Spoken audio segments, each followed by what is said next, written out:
owadan giyceleri owadan geçirin. Biz bilen Görüsüm geliyor seni, sen diyen yani sevmeni.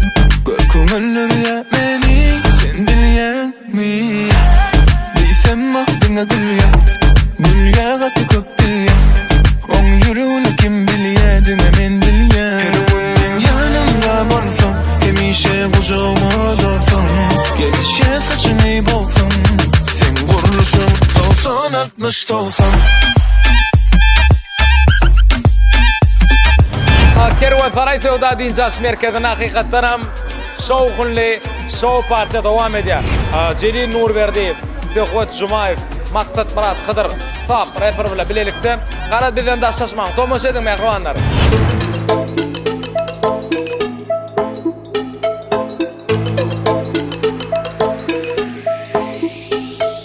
Gireli tansa dissine, senem albadını üstüsüne. Bol izimden yetsine, en tek gelmeli del esine. Ey o yok tansan doyamak. Neyle neyle neyle Yine ver şovunu men doyamak.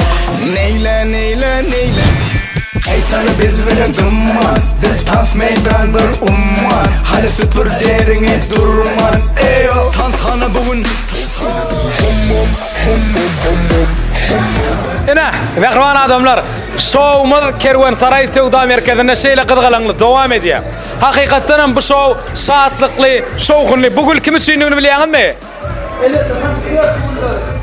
Ha? Sattırıp atıyorlar vaktada. Ha? Sattırıp atıyorlar. Yo sen. İçinde şu vak. Değer şovun pulundan asgari. Gül sattırıyorlar da. Fırmana diye sattat girdeyci. Gerek güllerden bollu. Gel satmalı. Ha, hop satmalı mı? Yo, bollunu yo gül satarlar.